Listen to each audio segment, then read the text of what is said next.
औदुंबरच्या जवळ आपलं भुवनेश्वरी देवी मंदिरच्या इथं आपण सगळे आलेलो आहोत. भुवनेश्वरी देवी मंदिर हे औदुंबरच्या तैलतीरावरील श्री भुवनेश्वरी मंदिर आद्य शक्तिपीठ म्हणून ओळखले जाते. नरसिंह सरस्वती औदुंबर येथे आले त्याआधी भुवनेश्वर देवी येथे आहे. त्या आधीपासून रम्य परिसर, दगडी रेखी हेमाळपती मंदिरामध्ये दगडी बुरुज, समोरील दगडी दीपमाळा, हनुमान, गणपती, काळभैरव, महादेवाची छोटी मंदिरे आहेत. तिरोडी गावातून मंदिरापर्यंत मार्गही आहे. औदुंबरातील अवधूत नौकेतून कृष्णेचा डोहा पार केला की मंदिराचे दगडी वाट सुरू होते. देवीची मूर्ती मंदिरामध्ये 4.5 फुटी आहे.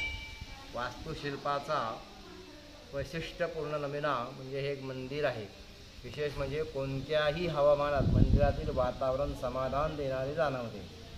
परिसरातील माहेरवाशिनी देवीची ओटी भरून जातात.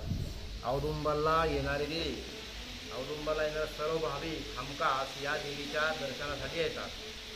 एकदा औदुंबर वृक्षाखाली श्री नरसिंह सरस्वती बसलेले असताना त्या ठिकाणी एक मुलगा धावत आला आणि त्याने त्यांच्या चरणावर लोटांगण घातले. श्री गुरूंनी डोळे उघडले आणि त्याच्याकडे पाहिले, पण तो मुलगा बोलू शकत नव्हता. तोंड उघडले तेव्हा ते रक्तावर बाळा कापले. श्री गुरूंनी अंतर्ज्ञानाने सर्व प्रकार जाणला.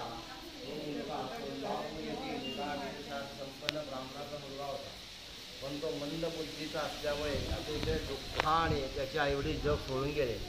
त्यामुळे तो दुःखी होऊन या मंदिरामध्ये आला आणि मंदिरामध्ये तो अन्न पाण्याशिवाय 3 दिवस देवी समोर बसून राहिला. तरीही देवी प्रसन्न न झाल्यामुळे त्यांनी आपली जीभ कापून देवीला अर्पण केली आणि तो जीव देण्यासाठी कृष्णेच्या नदीकडे निघाला असताना देवी त्याला म्हणाली की तू समोरच्या तीरावरील औदुंबर वृक्षाखाली बसलेला सद्गुरू नरसिंह सरस्वतीकडे जा, ते तुझा उद्धार करतील. आणि तो श्रीगुरूंना शरण गेला. यांनी अतिशय प्रेमाने त्याच्या पाठीवरून हात फिरवला. त्याचबरोबर त्याची जीव पूर्वव्रत झाली.